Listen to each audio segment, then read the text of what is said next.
Three hikers. Day 3 in the Great Smoky Mountains. The creek ran brown. Mud churned up from 2 days of nonstop rain. One of them reached into his pack and pulled out a small cloth pouch filled with black powder. Threw it in, stirred it with a stick. Waited 10 minutes. The water went clear. You could see every rock at the bottom. The other two thought he lost his mind, until they tested it side by side against their $65 squeeze filter. This isn't a gimmick. This isn't a product. This is something the Cherokee people were doing in these same mountains for centuries. And every outdoor gear company in America has every reason to make sure you never find out. If it's your first time here, hit subscribe and ring the bell so you don't miss the next survival secret. The industry tries to keep buried. Last September, on a tributary of the Ocoee River in Polk County, Tennessee, I ran a proper side-by-side test. 2 identical mason jars, same murky brown water, pulled from the same spot after back-to-back storms, the kind of water that looks like weak coffee. In one jar, nothing. In the other, a specific black powder I'm going to show you exactly how to make, start to finish. Jar 1. Still brown after 15 minutes. Sediment still floating. Smelled like wet clay, and something worse. Jar 2. Visibly lighter at 7 minutes. At 11 minutes, clear enough to read through. Same water. One ingredient. Now, this wasn't something I invented. Mountain men operating through the Blue Ridge, the Ozarks, and the ranges of Arkansas and Missouri in the 1800s. They didn't pack $200 filtration systems. They couldn't. What they carried weighed almost nothing and cost nothing to make. Go back further, and you find it documented in Cherokee traditions across the Carolinas and Georgia. The Ojibwe used it along the Great Lakes. The Navajo refined it for the arid conditions of New Mexico and Arizona, where water sources run thick with sediment and minerals. 3 completely different regions, 3 completely different tribes, same core discovery. And then Lewis and Clark's expedition journals from 1804 through 1806 reference similar techniques used by indigenous guides along the Columbia River in the Pacific Northwest. Different geography, same principle. An ethnobotanist at the University of Arizona documented this formally in the early 1990s. Published, peer-reviewed, and then quietly ignored by an industry that makes over $600 million a year selling you plastic filtration equipment. You can't bottle this. You can't put it in blister packaging and charge $34.99 at REI. That's the whole problem. So, what is it? Hardwood biochar. Charcoal made specifically from dense hardwoods, white oak, hickory, black cherry, or tulip poplar, then crushed fine and run through a specific activation process that almost nobody talks about. And right here is where most people get it wrong. Regular campfire ash? Doesn't work.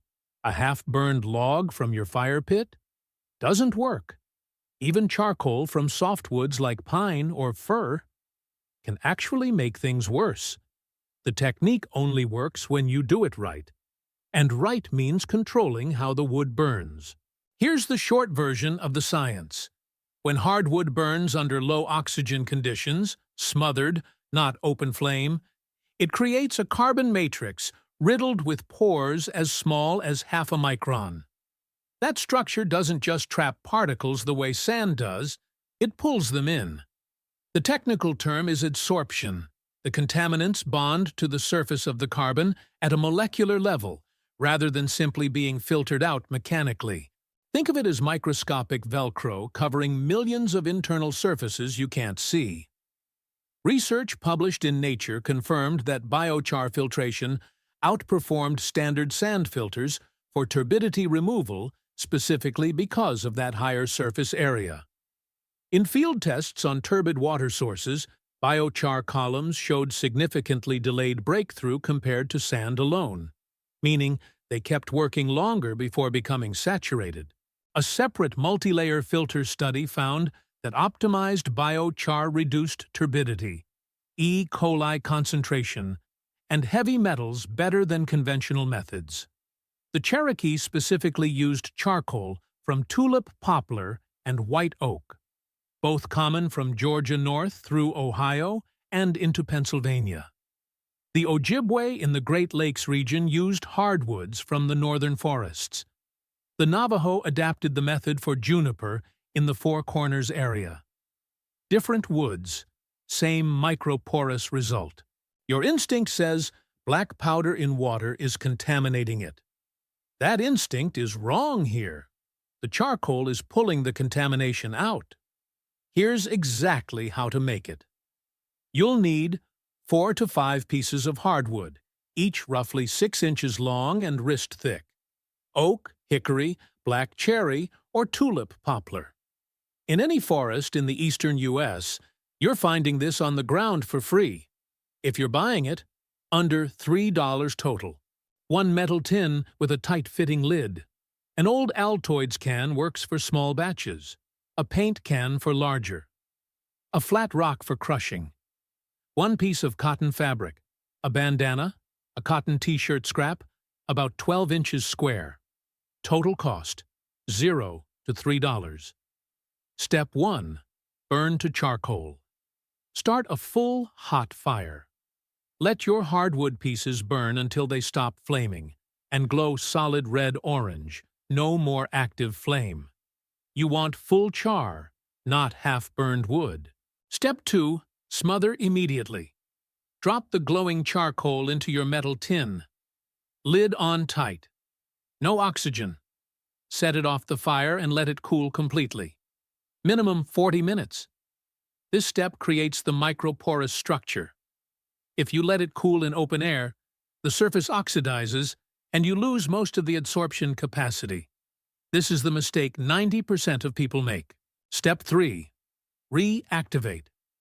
This is the part the old-timers knew, and nobody teaches anymore.